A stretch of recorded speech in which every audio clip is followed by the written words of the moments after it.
ప్రభాస్ పేరెత్తిన వెంటనే ఏ సినిమా గురించి మాట్లాడుతున్నారు అని అంటారు. బికాస్ ఆయన చేతి నిండా అన్ని సినిమాలు ఉన్నాయి కాబట్టి.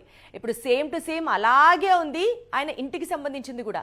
ప్రభాస్ ఇల్లు అని అంటే లండన్లోదా, ఇటలీలోదా, ఇంకెక్కడిది అన్నట్టుగా అనిపిస్తోంది. ఎందుకంటే అంత విలాసవంతమైన భవనాలు ఆయన ఇప్పుడు రీసెంట్గా లండన్లో, దాని తర్వాత ఇటలీలో కూడా కట్టించుకోబోతున్నారట. దానికి కారణం అక్కడ ఉండే షూటింగ్ స్కెడ్యూల్స్ అని చెప్తున్నారు. ఒకసారి ఈ క్రేజీ స్టోరీ గురించి డీటెయిల్డ్ లుక్ చేసేద్దాం పదండి. నిన్న కాక మొన్న ప్రభాస్ లండన్లో కొనుగోలు చేసిన భవంతి గురించి అందరూ చర్చించుకున్నారు. తన అభిరుచికి దగ్గరగా లండన్లో ఇల్లు కుదరడంతో వెంటనే ప్రభాస్ కొనుగోలు చేశాడని స్టోరీలు చూస్తూ వచ్చాం. కానీ ఇప్పుడు ప్రభాస్ లండన్లో మాత్రమే కాదు, ఇటలీలో కూడా మరో ఇంటిని కొనుగోలు చేశాడట.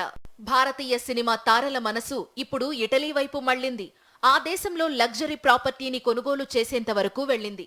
రీసెంట్ గా సినీ స్టార్స్ మ్యారేజెస్ అన్నీ అక్కడే జరుగుతున్నాయి. ఈ దశలో ప్రభాస్ కూడా ఇటలీపై మనసు పడ్డాడు. అక్కడ ఫ్లోరెన్స్ సిటీలో ఇంటిని సైతం కొనుగోలు చేశాడట.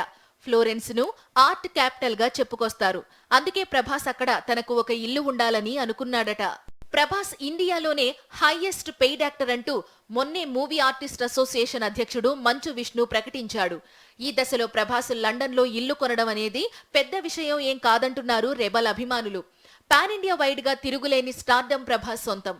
ముంబైలో ఆల్రెడీ ఒక ఇంటిని కొనుగోలు చేశాడు. అయితే ఆ ఫ్లాట్ ను కేవలం ముంబైలో షూటింగ్స్ ఉన్నప్పుడే వినియోగిస్తున్నాడు రెబల్.